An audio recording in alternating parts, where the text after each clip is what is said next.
श्रीमती सोनिया गांधी जी।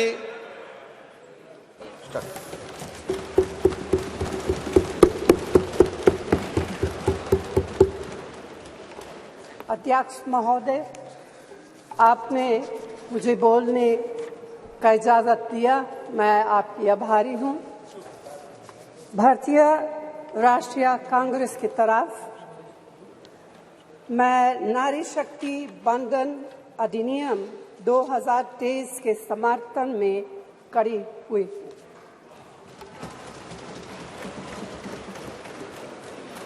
धुएं से भरी हुई रसोई से लेकर रोशनी से जगमगाती हुई स्टेडियम तक भारत की स्त्री का सफर बहुत लंबा है, लेकिन आखिरकार उसने मंजिल को छू लिया है।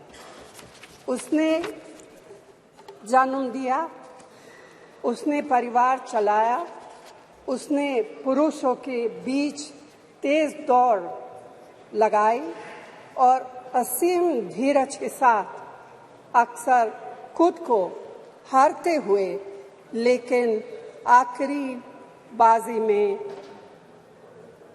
जीतते हुए देखा।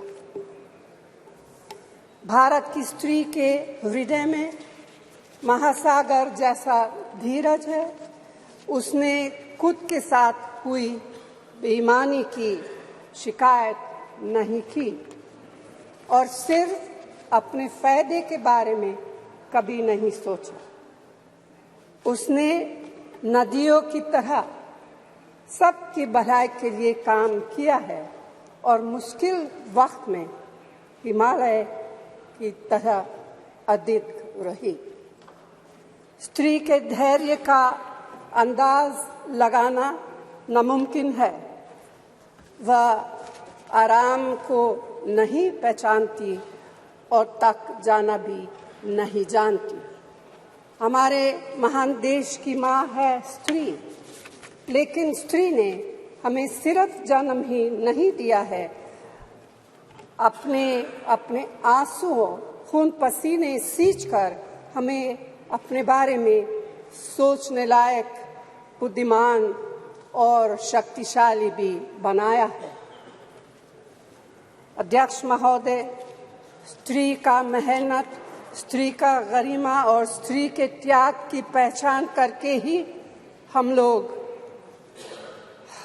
मनुष्यता की परीक्षा में पास हो सकते।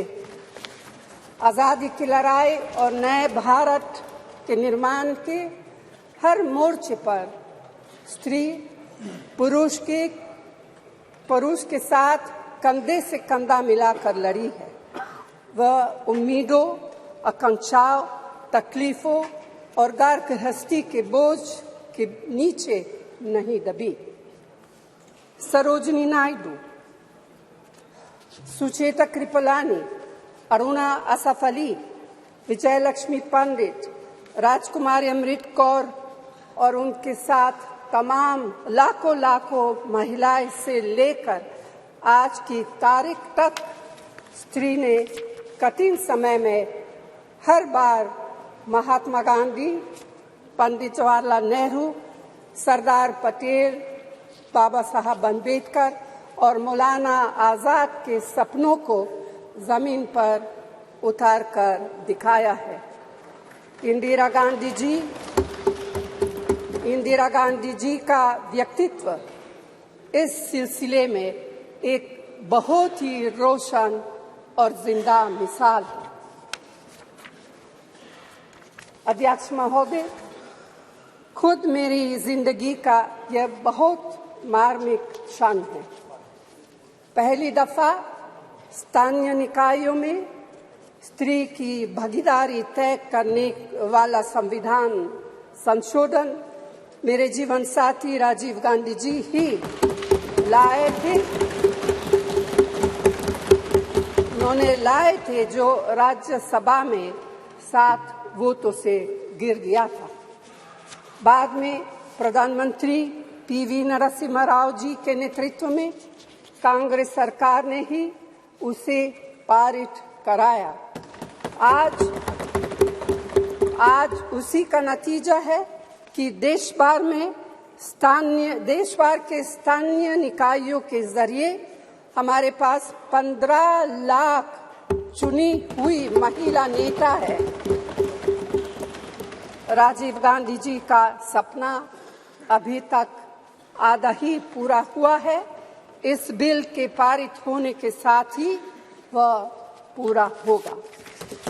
अध्यक्ष महोदय, कांग्रेस पार्टी इस बिल का समर्थन करती है। हमें इस बिल के पास होने से खुशी है, मगर इसके साथ साथ एक चिंता भी है।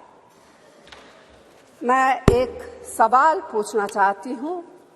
पिछले 13 वर्षों से भारतीय स्त्रियां अपनी राजनीतिक जिम्मेदारी का इंतजार कर रही हैं और अब उन्हें कुछ वर्ष और इंतजार करने के लिए कहा जा रहा है। कितने वर्ष?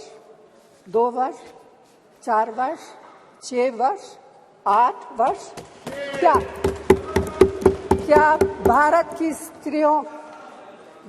स्त्रियों के साथ बर्ताव उचित है? भारतीय राष्ट्रीय कांग्रेस की मांग है कि यह बिल फौरन अमल में लाया जाए, लेकिन इसके साथ ही कास्ट सेंसस कराकर शेड्यूल ट्राइब, ओबीसीज की महिलाओं के आरक्षण की व्यवस्था की गई है। सरकार को इसे साकार करने के लिए भी जो कदम उठाने की जरूरत है वह उठाने ही चाहिए। अध्यक्ष महोदय, स्त्रियों के योगदान की स्वीकार करने और उसके प्रति आभार व्यक्त करना का यह सबसे उचित समय। इस बिल को लागू करने में और देरी करना भारत की स्त्रियों के साथ घोर नाइंसाफी है। भारतीय राष्ट्रीय कांग्रेस की तरफ से मैं आपके द्वारा सरकार से मांग करती हूं कि नारी शक्ति बंधन अधिनियम 2023 को उसके रास्ते की सारी रुकावटों को दूर करते हुए जल्दी से जल्दी लागू किया जाए। ऐसा करना न सिर्फ जरूरी है बल्कि संभव भी है। धन्यवाद।